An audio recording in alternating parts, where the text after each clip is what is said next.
તો ભાવનગરની medical college ragging કેસમાં મોટો નિર્ણય લેવામાં આવ્યો છે। મેડિકલ કોલેજમાં રેગિંગ મામલે જે 6 વિદ્યાર્થીઓએ રેગિંગ કર્યું હતું તે તમામને સસ્પેન્ડ કરવામાં આવ્યા। રેગિંગ કમિટીની 8.5 કલાક બેઠક ચાલી।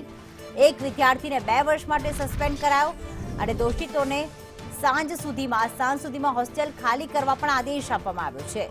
દોષિત વિદ્યાર્થીઓ સામે પોલીસ ફરિયાદ પણ થશે।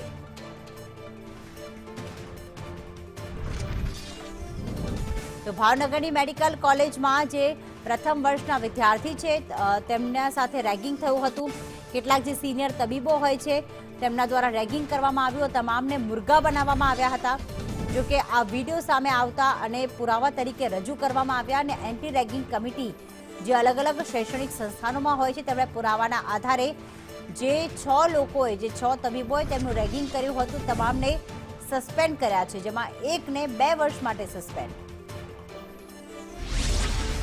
જે વિદ્યાર્થીઓ સાથેની અલગ અલગ પ્રવૃત્તિઓ હતી તે કેટલા વિદ્યાર્થીઓ સાથે છે અને તે ઘટનાની અથવા તો જે બનાવો હતી એની સિરિયસનેસ કેટલી હતી તેને ધ્યાનમાં રહી એક વિદ્યાર્થીને 2 વર્ષ માટે, 3 વિદ્યાર્થીને 1 વર્ષ માટે અને 2 વિદ્યાર્થીઓને 6 મહિના માટે આ કમિટી દ્વારા એવું સૂચવવામાં આવેલ છે કે કોલેજમાંથી સસ્પેન્ડ કરવામાં આવે છે। તે દરમિયાન તેઓ ક્લિનિકલ કે એકેડેમિક કોઈ પણ પ્રવૃત્તિમાં ભાગ નહીં લઈ શકે અને સરટી હોસ્પિટલ ખાતે હોસ્પિટલમાં પણ તેઓના સમયગાળા દરમિયાન તેઓ ભાગ નહીં લઈ શકે।